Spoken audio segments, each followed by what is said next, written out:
안녕하세요. 만나서 반갑습니다. 역사가 김영준입니다. 정정칠록 제5부 회안군 이방간의 엉뚱한 야심이라는 주제를 가지고 오늘 여러분들과 함께 할까 합니다. 1399년 동짓날 밤이 되었습니다. 한 사내가 은밀하게 회안군 이방간의 집을 찾아왔다는 거죠. 은밀하게 이방간에 찾아온 사람은 바로 박포라는 사람이었는데 제가 예전에 한번 기억해 두라고 했었죠. 그죠? 1차 왕자의 난 때 나름 혁혁한 공을 세웠던 인물이었어요. 거기다 박포는 오랜 세월 동안 이방원을 보필해온 사람으로 사실상 이방원맨이라고 볼 수가 있겠죠. 그럼 박포가 이방간을 왜 야심한 시각에 찾아왔냐? 문제는 박포가 1차 왕자의 난 이후에 공신책봉까지 된 건 좋았는데 그 과정에 있어서, 즉 논공 행상을 하는 과정에 있어서 매우 큰 불만을 가지고 있었다는 겁니다. 과연 어떤 불만이 있었냐? 박포는요, 자신이 오랜 세월 동안 이방원을 보필했을 뿐만 아니라 정변에 기여한 바도 컸으니 당연히 자기가 1등 공신에 책봉될 거라고 여겼던 모양이에요. 그런데 정말 뜻밖에도 박포는 2등 공신으로 책봉이 됩니다. 오히려 조준처럼 별다른 역할이 없었던 인물이 1등 공신에 책봉되었고, 이러한 점들이 박포에게 불만으로 다가왔다는 거죠. 심지어 이무라는 사람이 있었는데 이 이무는요, 원래는 정도전 일파였어요. 그 밑에 있다가 중간에 변절해서 이방원 쪽으로 붙었거든요. 근데 그런 변절자조차도 1등 공신에 책봉이 되었다라는 거예요. 그러니까 박포가 나름 불만을 가질 법도 했다라는 거죠. 자, 그런데 여기서 이제 우리가 생각해 봐야 될 게, 예전에도 제가 한번 이런 이야기를 드린 적이 있는 것 같은데, 본래 공신책봉이라는 것은요, 사실 이게 정치적 필요에 따라서 결정되는 경우가 왕왕 있어요. 그러니까 진짜 기계적이고 산술적으로 나눠서 가장 공이 큰 사람이 1등 공신, 그 다음이 2등 공신, 꼭 그렇지는 않다라는 거죠. 그래서 조선이 처음 개국됐을 때, 그때 이제 공신책봉만 보더라도 사실상 뭐 이성계하고 친분은 있었다라고는 하지만 뭐 중도파에 속해 있던 백응념이 1등 공신에 책봉이 되었던 것, 그것과 이제 마찬가지 이치라는 거죠. 그리고 후대의 얘기인데, 개유정난을 통해서 수양대군이 집권을 했을 때, 그때 당시에도 원래 수양대군 일파도 아니었고, 심지어 나중에 단총 보기 사건을 주도했던 성산문도 그때 공신에 책봉이 돼요. 그러니까 이렇게 본인의 의사하고 상관없이 책봉되는 경우도 있고, 크게 기여한 건 아니지만 굉장히 이제 급이 있는 인물이기 때문에 포섭할 용도로 책봉시키는 경우도 있고, 그래도 공신 책봉이라는 것은 그런 성격을 많이 가지고 있었다는 거죠. 정변 당시에 공이 있었던 박포뿐만 아니라 사실상 정변의 핵심이라고 할 수 있는 이숙번, 그리고 민무질, 민무구 등 이런 처남들도 모두 2등 공신에 책봉이 됐습니다. 근데 이것도 다 어떤 이유냐면은 지나치게 이방원 일파가 공신 자리를 독식할 경우에, 그래도 이제 이방원의 이 정변을 동의해줬던 왕실 종신들이 있을 거 아니에요, 그죠? 그런 종신들이나 혹은 이제 기타 중립적인 세력들이 불만을 가질 우려가 꽤 있다라는 거죠. 그래서 그런 정치적인 안배 차원에서 이런 결정을 내린 거라는 겁니다. 그러나 누가 뭐래도 이방원 일파가 실세인 것은 변함이 없는 사실이었다는 거죠. 따라서 정치적인 안배 차원에서 공신 등급이 전해졌다는 것을 이숙번은 알고 있었어요. 이숙번과 처남들은 그렇게 알고 있었기 때문에 자신들이 2등 공신이 된 것에 대해서 그다지 크게 불만을 가지지 않았다는 거예요. 사실 이걸 알고 계셔야 돼요. 권력이라는 것은요, 원래 서열이나 직급이 그렇게 중요한 건 아니에요. 서열이나 직급보다도 최고 위에 있는 사람과 얼만큼 친분이 있냐, 그게 훨씬 중요해요. 권력이라는 거는. 그런데 박포는 아무래도 이숙번에 비해서 좀 정식 감각이 많이 떨어졌던 모양이에요. 그래서 이 부분에 대해서 아주 노골적으로 불평을 터뜨리고 다녔던 겁니다. 결국 박포의 불평하는 목소리는 이방원의 귀에도 들어가게 되었고, 진노한 이방원은 박포를 바로 유배에 처했다는 거죠. 자, 얼핏 생각하면은 이방원이 박포를 토사구팽한 게 아니냐라고 생각할 수 있는데, 이건 어디까지나 제 개인적인 생각이지만 이방원도 박포를 완전히 내칠 생각까지는 아니었던 것 같아요. 왜냐면 박포가 얼마 지나지 않아서 유배에 풀려나거든요. 그래서 아마도 이거는 이런 의미였던 것 같아요. 너 그렇게 허짓거리 하지 말고 일단 내가 유배에 보내서 어디 좀 시골에 짱 박아둘 테니까 가가지고 한번 좀 머리 좀 식히고 곰곰이 잘 생각하고 와라. 너가 지금 뭘 잘못했는지. 아마 그런 차원에서 보냈던 것 같아요. 자, 아무튼 박포는 얼마 안 가서 유배에서 풀려났지만 오랜 세월 동안 충성을 바치며 보좌해온 자신에게 어쨌든 유배를 보내게 한 거잖아요. 그죠? 그런 점에 있어서 이방원에게 극심한 불만을 품게 됩니다. 이렇게 복수심에 불탄 박포, 그러니까 머리를 식히고 온 게 아니라 머리를 더 뜨겁게 하고 왔죠. 하여튼 박포가 유배에서 풀려나자마자 바로 이방간에게 접근을 해왔다라는 거죠. 자, 이렇게 1399년 동짓날에 이방간을 찾아온 박포는 짐짓 이렇게 운을 뗍니다. 최근 들어서 겨울비가 굉장히 크게 내렸는데 이것은 장차 나라에 우환이 생길 징조라고 그런 식으로 운을 뗐다라는 거죠. 그래서 이방관이 모르는 척하고 물어보죠. 우환거리라니 도대체 뭐 때문에 그러냐? 뭐 어떤 우환이 일어난다는 거냐? 자, 그러면서 이제 박포가 은근슬쩍 뭐라고 얘기하냐면은 제가 원래 이방원하고 꽤 친분이 있어서 그 밑에서 일을 했었는데 제가 보건대 이방원이 평상시에 바로 당신을 보는 눈길이 정말 심상치 않았다. 이거는 조만간 이방원이 먼저 당신을 칠 징조다. 그런 식으로 이제 경고를 했다라는 거예요. 자, 그러자 박포는 이제 이렇게 또 얘기를 하죠. 이방원은 지금 이방간 당신을 칠 예정인데 그러면은 이방원에게 당하기 전에 이방간이 선택할 수 있는 선택지는 두 가지다. 첫째, 멀리 몸을 피하던가 그게 아니면 먼저 선수를 쳐야 한다라고 그런 식으로 이제 이야기를 한 거예요. 사실상 이제 후자를 강조한 거죠. 자, 그렇게 충동질을 해왔는데 여기에 대해서 이방간은 화를 맞이해서 멀리 몸을 피하는 것은 대장부답지 못하다면서 먼저 선수를 치는 것이 좋겠다라는 박포가 원했던 대답을 하게 되게 됩니다. 자, 이상의 내용을 사료를 통해서 살펴보면 이래요. 방간이 부득이 대답하였다. 지난해 동지에 박포가 내 집에 와서 말하기를 오늘의 큰 비에 대해 공은 그 응엄을 아는가? 예전 사람이 이르기를 겨울비가 돌을 손상하면 군대가 저자해서 교전한다 하였다. 그러니까 조만간 이제 뭔가 전쟁이 날 거라는 것을 예시를 한 거죠. 자, 그러자 이제 내가 대답하기를 여기서 말하는 내가가 이제 방간이에요. 이게 방간이 이제 지나간 일을 갖다가 회상하면서 한 대목입니다. 내가 대답하기를 이 같은 때에 어찌 군사가 교전하는 일이 있겠는가 하니 박포가 말하기를 정한공이 공을 보는 눈초리가 이상하니 반드시 장차 변이 날 것이다. 공은 마땅히 선수를 써야 할 것이다 하였다라고 이렇게 이야기를 하죠. 자, 그러자 이제 이방관이 뭐라고 얘기를 하냐면은 내가 그 말을 듣고 생각하기를 공연히 타인의 손에 죽을 수는 없다 하여 이에 먼저 군사를 발한 것이다 했다. 이것은 나중에 이방관이 정변을 일으킨 다음에 내가 왜 정변을 일으켰는지 그 명분을 설명하는 과정에서 이런 식으로 이야기를 한 거예요. 그래서 뭔가 이제 패턴이 가만히 생각해보면은 1차 왕자에 나온 거 상당히 유사하다는 거죠. 내가 먼저 당하기 전에 먼저 치자. 그런 식의 이제 명분을 잡은 거라고 볼 수가 있겠죠. 이처럼 이방간이 박포의 충동질에 간단하게 넘어간 이유는 도대체 무엇이냐? 사실 내심 이방간도 찔리는 구석이 하나 있기는 했어요. 개경으로 환도한 이후에 사실상 국정은 이방원 일파가 장악해서 이끌어 나갔고 이제 정해진 수순에 따라서 이방원을 세자의 책봉해서 다음번 왕위를 잇게 하는 일만 남았다라는 거죠. 그때 당시 꽤 많은 사람들이 다 그렇게 될 수밖에 없다라고 보고 있었거든요. 다만 여기에 대해서 이제 정종이 뭔가 안전 보증 수표를 받기 위해서 장고를 뒀을 뿐이지 이게 아마 피할 수 있는 과정은 아니라고 봤을 거예요. 그런데 여기서 한 가지 좀 이제 작은 문제가 하나 있었는데 반드시 짚고 넘어가야 할 절차가 하나 있었다는 겁니다.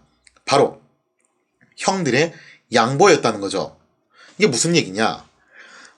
현재 태조의 아들로는요, 차남 정종, 삼남 이방의, 그리고 사남 이방간, 그리고 오남 이방원 등 총 4명이 살아있는 상태였습니다. 어떻게 보면 참 그래요. 총 8명인데 벌써 4명이 죽었죠. 그죠? 그 중에서. 자, 근데 정종에게는 여러 아들들이 있었지만 전에도 말씀드렸다시피 전부 서자였어요. 그리고 정변의 명분이 뭐였냐면은 서자는 왕이 될 수 없다 였잖아요. 그죠? 그래서 그 명분에 따라서 정종은 왕이 될 수 있지만 정종의 아들들은 왕이 될 수가 없었다라는 겁니다. 자, 그래서 정종의 아들들이 왕위 계승권에서 제외됨에 따라서 다음번 왕위는 형제 계승이 이루어질 수밖에 없는 상황을 만들었다라는 거예요. 근데 여기서 이제 순서를 따진다면은 당연히 이제 셋째였던 이방이 그 다음에 넷째였던 이방관을 거친 후에 이방원에게 차례가 오는 셈이죠. 그러니까 절차상으로는 그렇다는 얘기예요. 따라서 이방원 입장에서는요, 가장 이상적인 시나리오가 뭐냐면은 위에 있는 두 형들이 알아서 눈치껏 양보를 해주는 거라는 거죠. 내가 꼭 구태여 나서가지고 어떻게 해달라고 언지를 하기 전에 모양새 좋게 보기 좋게 알아서 양보를 해주는 게 가장 좋은 시나리오라는 거예요. 근데 이 부분에서 문제가 꼬이기 시작을 합니다. 일단 셋째 형이었던 이방인은 성품이 온화하고 또 애초에 권력에 욕심이 없었던 인물이에요.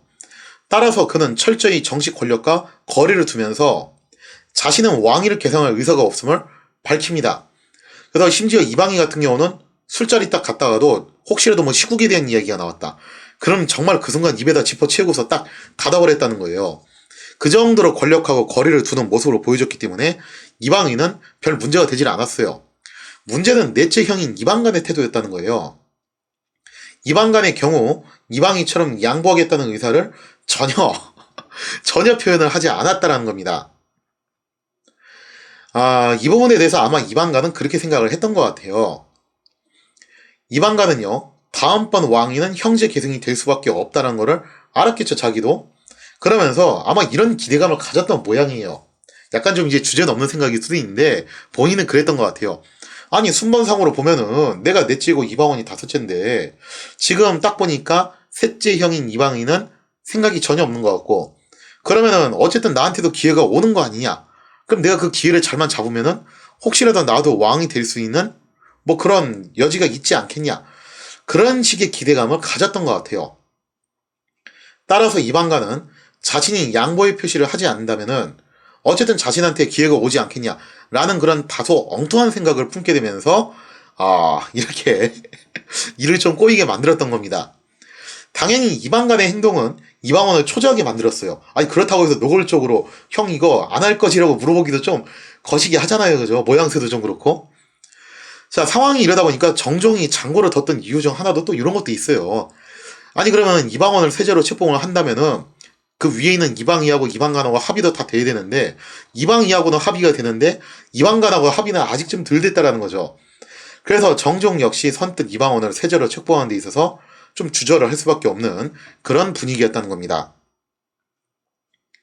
자, 이상의 내용을 사료를 통해서 살펴보면 이렇습니다. 이방간과 정한공은 모두 임금의 동복아우였다. 여기서 말하는 임금은 정종이죠. 임금이 적서가 없으니 동복아우가 마땅히 후사가 될 터인데, 그러니까 나중에 가면은 뭐 서자들이 잘만 왕이 되는데 하여튼 이때는 정변 명분이 그거였기 때문에 분위기가 그랬다라는 거예요. 이간공, 이 사람이 이방이에요. 셋째 이방이고 이간공은 성품이 순우하고 근신하여 다른 생각이 없었고, 방간은 자기가 차례로서 마땅히 후사가 되어야 한다고 생각하였으나 다소 좀 엉뚱한 기대감을 갖고 있었다는 거죠. 배우지 못하여 광망하고 어리석었으며 정한공은 영희하고 숙성하며 경서와 이치에 통달하여 개국과 정서가 모두 그의 공이었다. 그러므로 나라 사람들이 모두 마음으로 기부하였다. 그러니까 당시 사람들이 다 그렇게 봤던 거예요. 이거 너무 얼토당토한 야심 아니야 이거죠. 딱 봐도 이방관이 이방원한테 상대가 안 되는데 도대체 무슨 감정으로 그런 야심을 갖냐 이거죠. 그러니까 이때 당시에도 좀 그런 분위기였던 모양이에요. 그래서 상당수 사람들이 이방관이 한 행동은 저거 좀 다소 엉뚱한 행동이고 결국에는 이방원이 하지 않겠냐라고 그렇게 생각을 했다라는 겁니다. 자, 아무튼 이방관은요, 최근 들어서 동생 이방원과의 관계가 뭔가 좀 이제 긴장감이 돌고 있던 그런 찰나였죠. 근데 때마침 이방원의 측근이었던 박포가 자신을 찾아오니 이방관은 이것을 하나의 기회라고 여겼던 것 같습니다. 이방관은요, 박포로부터 이방원이 자신을 노리고 있다는 언지를 받아내는데 성공을 했다는 거죠. 이방관은 이것을 명분으로 거사를 일으키기로 결심을 하게 되는데, 이거는 이렇게 생각하시면 돼요. 옛날 1차 왕자에는 당시 명분이 그거였잖아요. 정도전 일파가 먼저 나를 치려고 했기 때문에 약자로서 내가 어쩔 수 없이 선수를 친 거다. 그거하고 똑같은 패턴의 명분을 제시를 했다는 거예요. 이방원이 먼저 나를 치려고 하기 때문에 내가 어쩔 수 없이 이방원을 먼저 친 거라는 거죠. 이방원이 나를 먼저 치려고 했던 근거가 뭐냐 했을 때 이방원의 측근이었던 박포가 와서 나한테 알려줬다. 그런 식으로 이제 논리 구조를 짰다라는 거예요. 자, 아무튼 이렇게 해서 결심이 선 이방간, 즉시 측근들의 포섭에 나서기 시작합니다. 이방간은 먼저 처조카인 이내를 불러서 자신의 속내를 털어놓게 돼요. 그런데 이게 웬걸, 정말 뜻밖에도 동조를 해줄 줄 알았던 이내는 이방간에게 오히려 자중할 것을 권하면서 자신은 거사에 참여하지 않겠다라고 선을 그었다라는 겁니다. 시작부터 이제 삐걱거리는 모습이 나오죠. 자, 여기에 대해서 이방간은 격분하면서 거사에 참여할 생각이 없다면 이만 돌아가라면서 이내를 내쫓아버립니다. 하지만 이방간을 만류하는 것은 처조카 이내뿐만 아니었다는 거예요. 이방간의 처에게는요, 강인부라는 내시를 양부로 둔 상태였어요. 근데 그 강인부라는 내시도 이방간의 거사에 대해서 거의 뭐 애원하다시피 막 빌면서 반대를 했다는 거예요. 그거 제발 하지 마시라고. 자, 이렇게 주변 사람들의 뜻밖의 반대에 부딪힌 이방간. 이상의 내용을 한번 사례를 통해서 살펴보도록 하겠습니다. 방간이 깊이 꺼리어서 처질 판교서 감사 이내에게 말하기를, 정한공이 나를 시기하고 있으니 내가 어찌 필부처럼 남의 손에 개죽음을 하겠는가. 그러니까 이제 먼저 선수를 쳐가지고 이방원을 제거를 하겠다는 것을 여기서 은밀히 얘기를 하는 거예요. 자, 그렇게 의사타진을 했더니 이내가 깜짝 놀라 말하였다. 자, 거기서 이제 뭐라고 얘기하냐. 공이 소인의 참소를 듣고 고륙을 해치고자 하니 어찌 차마 들을 수 있게 있습니까?